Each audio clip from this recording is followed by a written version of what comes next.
Pensar y planificar el futuro de la ciudad de Buenos Aires exige mirar las transformaciones demográficas, sociales y económicas que atraviesan los barrios. Para conversar sobre este escenario, estamos en comunicación con Manuel Socias.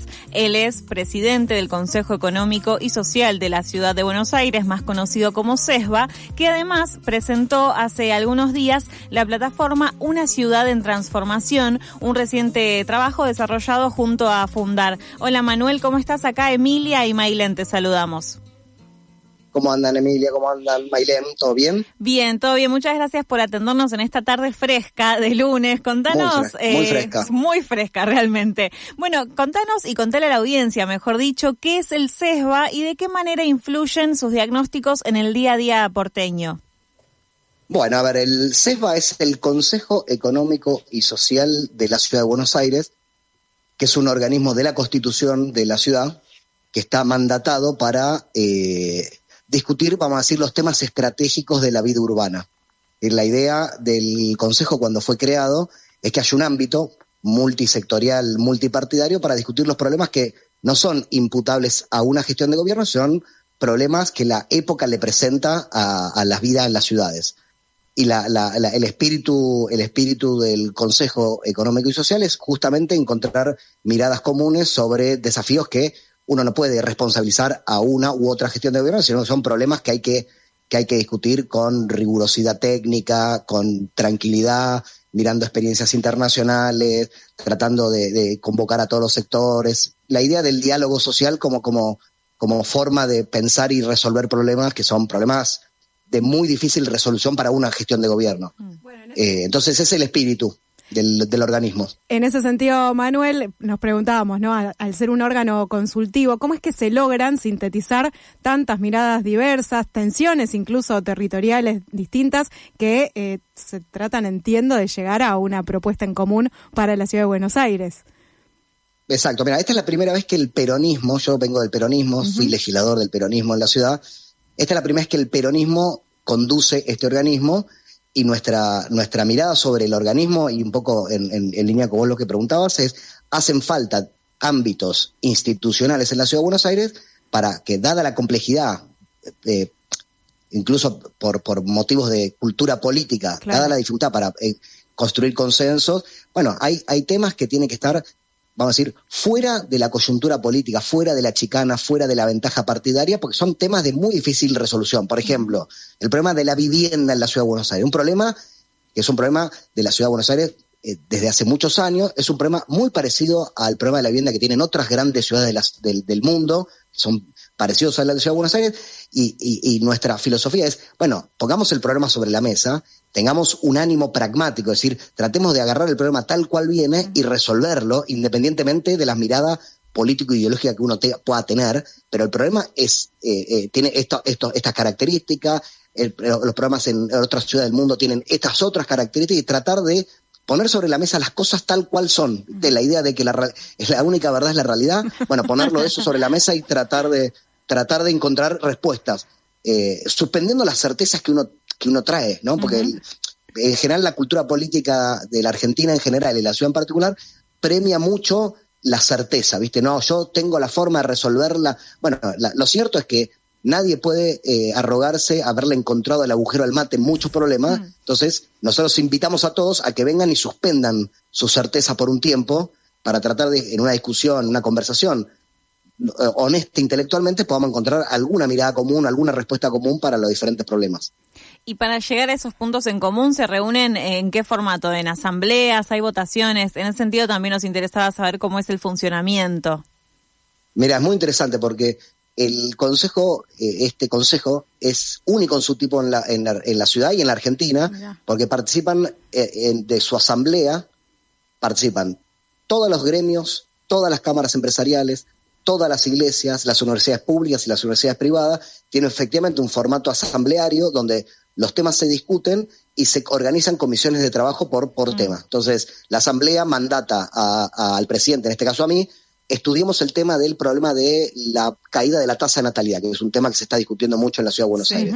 Y nosotros, desde el organismo, con el mandato de esa asamblea, discutimos, investigamos, elaboramos agendas de trabajo alrededor, por ejemplo, de este caso de por qué cae la tasa de natalidad en la Ciudad de Buenos Aires, o por qué se duplicaron los hogares inquilinos en la Ciudad de Buenos Aires, o por qué los jóvenes no encuentran trabajo en el sistema productivo de la Ciudad de Buenos Aires.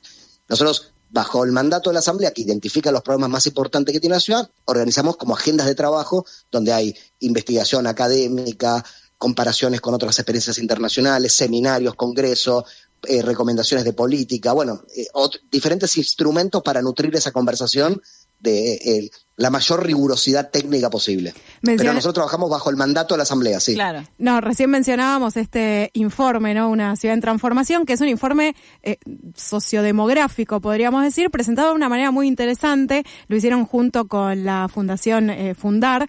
Digo muy interesante porque para quienes puedan entrar a ver este informe de una ciudad en transformación, publicado por el CESBA, es muy interesante para recorrer los datos, que son datos que van relevando 40 años, ¿no? ¿Entiendo bien? ¿O no? Es hacia el 30 años. No, exactamente. Al 2040. 30 años. Bien. Exacto. La idea, nosotros trabajamos bajo la convicción de que la Ciudad de Buenos Aires está atravesando una transformación muy profunda. Uh-huh. Es decir, que nosotros usamos la idea de que la Ciudad de Buenos Aires cruje desde sus cimientos. Es decir, que están cambiando muchas cosas al mismo tiempo y que esas cosas que están cambiando están fuera del radar de la discusión pública y que nosotros queremos poner, insisto, esto de poner las cosas sobre la mesa. Y esto que hicimos con Fundar es un proyecto de todo el año, que es un portal dinámico donde se ven esas transformaciones a lo largo de los 30 años desde que la ciudad es autónoma. El primer capítulo de esta plataforma es alrededor de lo demográfico, esto que también se viene escuchando mucho, esta idea de que la Ciudad de Buenos Aires se está envejeciendo, sí, porque cae la tasa de natalidad, es decir, dejamos de tener tantos hijos como teníamos antes y al mismo tiempo aumenta la esperanza de vida. Bueno, eso va a dar en pocos años el resultado de una ciudad completamente envejecida y eso dispara un conjunto de problemas que hoy no están en el radar, pero que van a estar en el radar muy pronto, más temprano que tarde, que tiene que ver con, vamos a tener una ciudad de viejos inquilinos, por ejemplo. Claro. Vamos a tener adultos mayores que ganan una jubilación mínima, sí, que tienen que ir al mercado de alquileres a alquilar un monoambiente por el doble de su jubilación mínima. Entonces nosotros desde el CEBA decimos, bueno, ¿qué vamos a hacer con eso? No es un problema de pasado mañana, es un problema de 3, 4 años, 5 años, 6 años. Bueno, la política, nuestra hipótesis, la política debería discutir esos temas antes de que estallen, antes de que sean problemas de difícil administración. Un poco la idea, agarremos la bomba antes de que explote. Bueno, con lo demográfico es un tema. Y la idea un poco de este portal es radiografiar dinámicamente cómo van cambiando las dinámicas. En este caso, lo demográfico, sí, pero también lo habitacional. Uh-huh. Una cosa que se ve ya en el portal es, por ejemplo, se duplicaron los hogares inquilinos. Pasamos de 20% de los hogares inquilinos a 40% de los hogares inquilinos en estos 30 años. Bueno, eso, por supuesto, presenta desafíos alrededor de qué hacemos con las políticas de vivienda. Si el 40% de los hogares son inquilinos, evidentemente tenemos que tener alguna política alrededor de los alquileres, ¿no? Sí. Si los hogares, otra cosa que aparece en el informe es, se duplicaron los hogares unipersonales, es decir, más gente vive sola. Bueno, eso también impacta en cómo diseñamos las políticas de vivienda. Si la gente quiere vivir sola, bueno, probablemente las políticas de vivienda deben estar orientadas a el mercado de alquileres para que haya unidades acordes a las nuevas conformaciones familiares, porque uno no puede diseñar políticas habitacionales pensando en el modelo familiar de hace 40 años. Claro. Uno tiene que pensar políticas habitacionales de acuerdo a la conformación de los hogares contemporáneos. Bueno, todas esas cosas están puestas en ese portal que tienen este espíritu, que es el que decíamos antes. Pongamos las cosas sobre la mesa.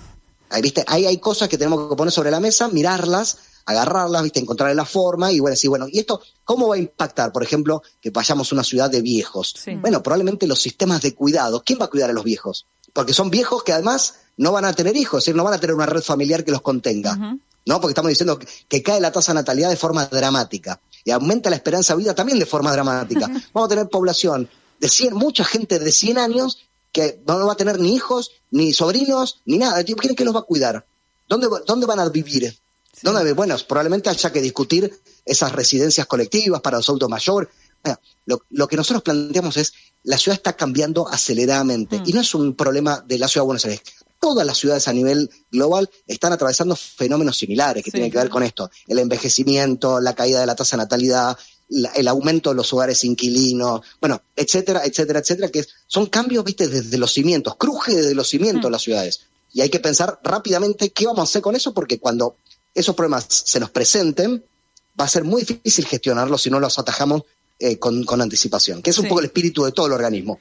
Manuel, en este sentido, hablando tanto de la natalidad como de la conformación de las familias, que ya no son las mismas que hace 40 años atrás, queríamos preguntarte qué opinás de los dichos de Clara Mucio, que vincula básicamente la baja de la natalidad a implementar la ESI, y que entendemos desde muchos lugares que en realidad salva vidas y que ha logrado que muchos niños y niñas puedan denunciar a sus abusadores, que son mayormente intrafamiliares. Bueno, cosas que ya sabemos, pero preguntarte a vos, ¿qué opinás de esto?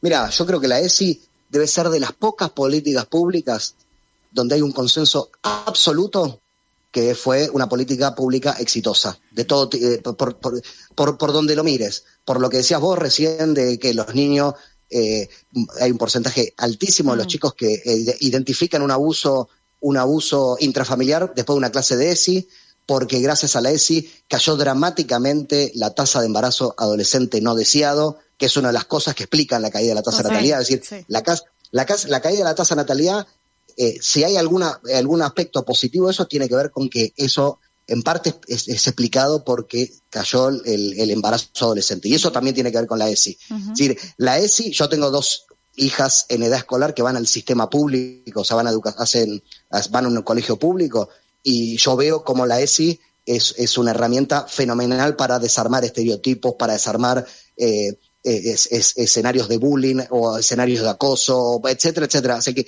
yo no sé por qué motivo la vicejefa de gobierno dijo lo que dijo. Lo que yo sé, y es mi íntima convicción, es que la ESI es una política absolutamente exitosa, dicho por todos los especialistas de cualquier corriente de pensamiento. Así que yo me parece que eso es más una provocación que no merece la pena perder mucho tiempo, porque la verdad que hay un consenso muy extendido de que eso ha sido una excelente idea, y no solo no hay que cambiarla, sino que hay que profundizarla. Pero bueno, eso también corre por mi cuenta, ¿no? Manuel, vuelvo un segundo a este dato que relevaron respecto a que cerca del 40% de los hogares de la ciudad hoy son unipersonales, ¿no? O sea, vive una sola persona en ese hogar. Esto es una cifra bastante interesante también pensando en la soledad como un fenómeno social, ¿no? El hecho de vivir solo, sola. Y digo esto porque sé que también desde el CESBA hicieron algunas jornadas de reflexión e investigación sobre qué pasa con la soledad en la ciudad de Buenos Aires específicamente.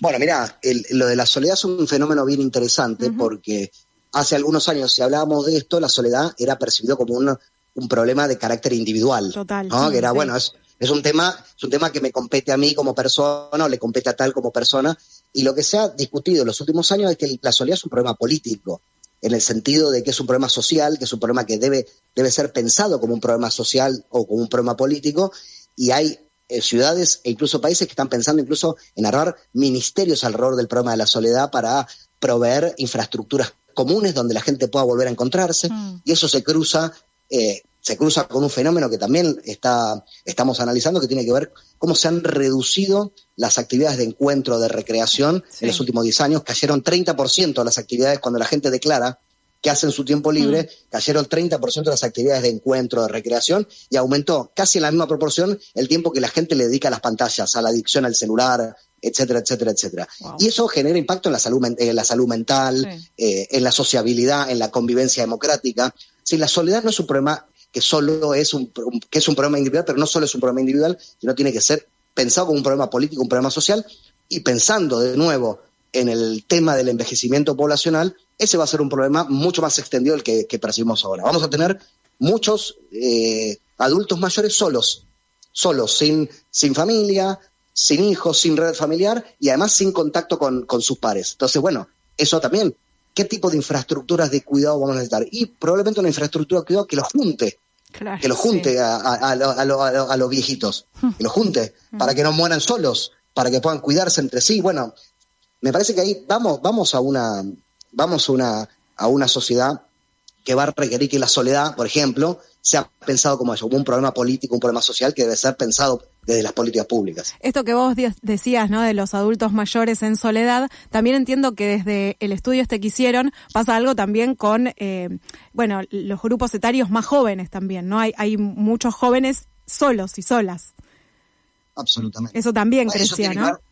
Eso creció un montón, ahí también está presentado, y eso también tiene que ver con una cuestión de la época cultural, que la gente le cuesta más vincularse, relacionarse, formar una familia. Claro. Uno se posterga la conformación de los hogares más tradicionales, se posterga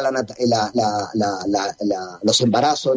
También aparece en el informe que las mujeres han postergado sus embarazos, pasaron creo que de 28 años a 33 años se la da promedio para ser mamá. O sea, hay fenómenos que convergen y van cambiando la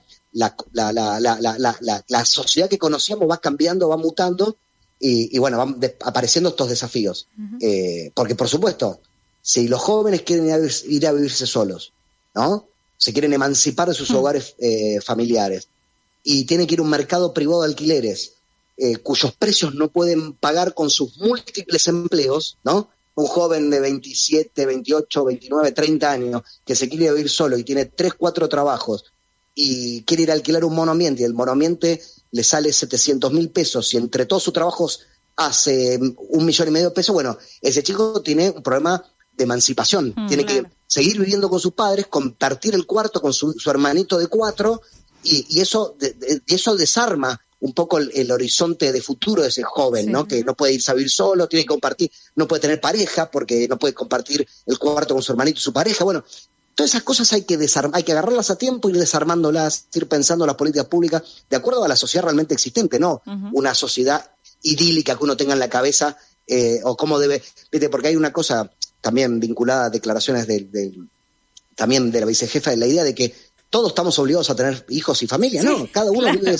su proyecto de vida como quiere, ¿no? Sí. Y la política tiene que, ir al encuentro de esa sociedad real, con sus imaginarios reales, con sus expectativas, sus proyecciones reales, no la que uno quiere, ¿no? Yo no quiero que la gente sea igual que yo, no quiero que la gente tenga la misma familia que yo.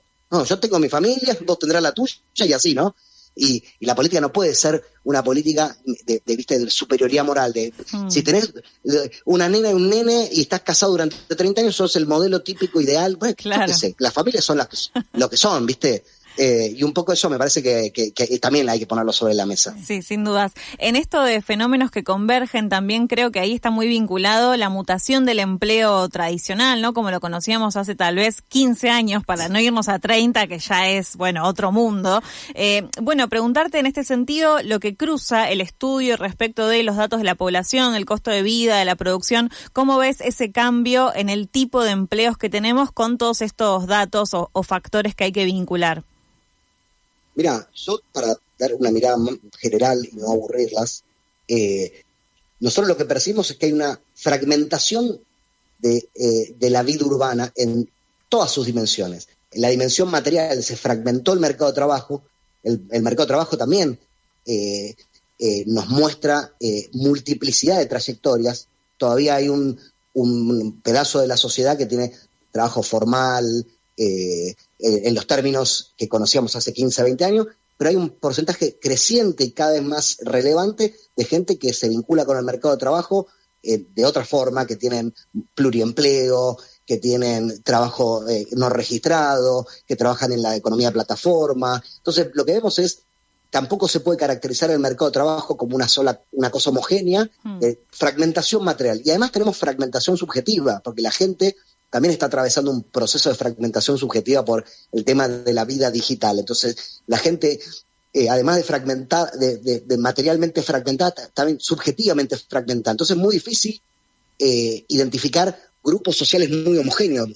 Uno lo que ve, estudiando los datos y mirando las tendencias, es que se van fragmentando las trayectorias de vida, se van individualizando. Entonces, es muy difícil pensar, ¿qué haríamos para el mercado de trabajo? Probablemente sean muchas políticas para el mercado de trabajo a partir de las diferentes y múltiples trayectorias laborales. Probablemente sean múltiples políticas de vivienda en función de las múltiples trayectorias habitacionales. Probablemente haya que tener múltiples. La idea de que la fragmentación nos invita a sofisticar un poco la respuesta. ¿no? Porque así como se fragmentó el mercado de trabajo, se fragmentó el mercado, también la situación habitacional se fragmentó. Bueno, estamos en una sociedad muy fragmentada, que no es un problema de la Ciudad de Buenos Aires, bueno, una fragmentación que es muy epocal, ¿no? La tendencia a individualizar cada trayectoria. Bueno, eso obviamente es mucho más difícil hacer políticas públicas así que cuando el mundo era más ordenado, ¿no? Claro, era un poco más, vamos a poner entre muchas comillas, esperable y tradicional, en el sentido de que entrabas en cajitas mucho más claras. Vos eras trabajador o empresario, ¿no? Y había políticas para los trabajadores y había políticas para el capital, para eso. Bueno, ahora, ¿qué es un trabajador? Es difícil, hay trabajadores de plataforma, trabajadores de oficina, trabajadores freelance, ser un trabajador no registrado a veces es una decisión individual porque alguien quiere trabajar en home office para el extranjero y a veces es producto de la precarización. Uh-huh. Es decir, son tan múltiples las trayectorias que es difícil caracterizar como bloques homogéneos a la sociedad hoy, me parece. Manuel, para ir cerrando, pienso en todos estos datos, ¿no? Entiendo que estamos en la etapa como de diagnóstico, efectivamente llegar a datos cuantitativos y cualitativos sobre la sociedad de Buenos Aires, la población actual de la ciudad de Buenos Aires. Fuiste legislador, mi pregunta tiene que ver en cómo ahora este diagnóstico se articula efectivamente, pienso en lo legislativo, bueno, podemos pensar también en el Poder Ejecutivo, para efectivamente empezar a diseñar políticas públicas. Absolutamente. Mira, en general la respuesta lineal o mecánica, uh-huh. Yo te podría decir, bueno, nuestra expectativa es que esto se convierta en proyectos de ley que ingresen a la legislatura. Yo creo que hoy estamos en una etapa previa a esa, que es, nosotros tenemos que oxigenar la conversación, que es un poco el planteo que nosotros hacemos. Hay que renovar la agenda de la discusión urbana, tratando de poner las cosas sobre la mesa uh-huh. y propiciar ámbitos de conversación, de concertación, poner todo en crisis. Después, sobre eso podrán irrumpir proyectos de ley consensuados entre bloques legislativos, podrán emerger recomendaciones de política para el Poder Ejecutivo, pero para mí estamos en una etapa prehistórica esa que tiene que ver con renovemos la conversación, porque la conversación de la agenda urbana, yo tengo la impresión que está 10 o 15 años atrasada respecto de los cambios de la sociedad. Para mí hay una etapa que tiene que ver con, bueno, volvamos a discutir un poco, repensemos cómo miramos las diferentes dimensiones de la vida urbana y tengamos la expectativa y la honestidad intelectual de que eso va a requerir seguramente después mesas de trabajo para que surjan proyectos de ley, surjan políticas públicas, pero para mí estamos un poquito atrasados, para decirlo menos, ¿no? Porque en materia, por ejemplo, habitacional, el mundo está discutiendo los bancos públicos de vivienda en alquiler protegido, uh-huh. y nosotros, esa es una discusión que todavía ni siquiera nos animamos a dar, probablemente dado la experiencia que hubo con la ley de alquileres. Entonces, cualquier dirigente político que hable de pensar el mercado de alquileres, bueno, se dispara la alarma de no, van a volver con la ley de alquileres. No, yo digo, discutamos lo que discute el mundo. Yo no me siento un iluminado y no siento que haya iluminados, pero discutamos lo que está discutiendo las otras ciudades del mundo, porque hay como una suerte de aspiracional de que Buenos Aires tiene que ser, no sé, como París, como Nueva York. Bueno, yo te digo, discutamos lo que discute Montevideo, yo ya no te digo Nueva York o París. No, discutamos lo que discute Madrid o lo que discute Medellín. Discutamos esa agenda. Y después vemos si sobre eso podemos ponernos de acuerdo en alguna política pública. Ojalá, esa es la expectativa, ese es el espíritu de este organismo. Pero primero discutamos. Lo que pasa es que, bueno, discutir si estamos ya tan lejos de las discusiones del otro lado del Río de la Plata, primero como decías vos, ¿no? Como exacto, ejemplo. Exacto. Y en segundo lugar, cuando ya las discusiones están puestas en la mesa, digo, en esto que mencionábamos de Clara Mucio, como cualquier otra cosa que podemos traer tanto de la jefatura de gobierno porteño como a nivel país, lo que pasa es cuando nos ponemos a implementar esto que ustedes están estudiando, que está buenísimo y que son datos súper interesantes para la vida, que todos estamos entendiendo que estamos viviendo de esa forma. Bueno, ¿cuándo empezamos a transformarlo en acciones para transformar nuestras vidas de verdad a algo mejor y no a seguir siendo precarizados y oprimidos, básicamente? Bueno, cuando nosotros logremos dominar la conversación alrededor de que, por ejemplo, la característica de la vida urbana es la precariedad. Entonces, nosotros todos atravesamos nuestra vida urbana con una precariedad que es absolutamente inaceptable. Sí, claro. Nosotros tenemos que poner eso sobre la mesa. Sí. Tenemos que dominar la conversación con ese sentido. Es decir, no se puede vivir como se vive en la Ciudad de Buenos Aires. Claro. En la Ciudad de Buenos Aires y en otras ciudades, ¿no? No tiene sentido que uno arranque el mes perdiendo 3-0, porque tiene que pagar el alquiler, tiene que pagar la educación, tiene que pagar la salud, tiene que pagar el transporte, tiene que pagar el club, tiene que pagar... Bueno, la idea de que nosotros todos arrancamos perdiendo 3-0. Entonces la ciudad se volvió un obstáculo, cuando la ciudad debería ser una plataforma de oportunidades. Las ciudades se pensaron para facilitarle la vida a la gente, por eso la gente se agrupa en determinados territorios, para resolverse su vida. Bueno, nosotros nos hemos acostumbrado a que la ciudad sea un obstáculo, que sea una fricción constante, ya sea para resolver tu situación de vivienda o para resolver la situación de educación de tus hijos. Entonces la gente se va privatiza su educación, privatiza su salud, privatiza su ocio, privatiza su recreación. Bueno, en algún momento lo que se pensó como un lugar para compartir la vida, que eran las ciudades, se convirtió en un territorio de un sálvese quien pueda. Claro. Eso hay que ponerlo en la conversación. Eso tiene que ser de nuestra generación. Yo tengo 40 años, un poco más, 44, pero nuestra generación política tiene que trabajar para desestresar a las familias. Claro. Nosotros tenemos que darnos cuenta que las familias están agobiadas porque tienen que resolver hoy, esto, perdón que me extienda y que me apasiona. No hay problema. Hoy, si no fuera por las familias que te prestan un departamento, que la tía te liberó donde trabajaba, entonces hoy los jóvenes no se podrían emancipar, por ejemplo. Deberían seguir viviendo con sus familias hasta los 35 años. Sí, que hoy es una locura. Las familias son un amortiguador. Sí. Es una locura total. Sí. Y eso después nos llama la atención el problema de salud mental que tienen los pibes. Total. Y la verdad que si no podés, tenés que tener 4 trabajos, y así con 4 trabajos no te alcanza para alquilar un buen ambiente, bueno, y si la única forma que puede irse es porque el padre le presta o le regala, o el tío le presta o le regala. Claro. Sí, hay algo nosotros tenemos un amortiguador invisible que está atajando todos los penales, que son las familias.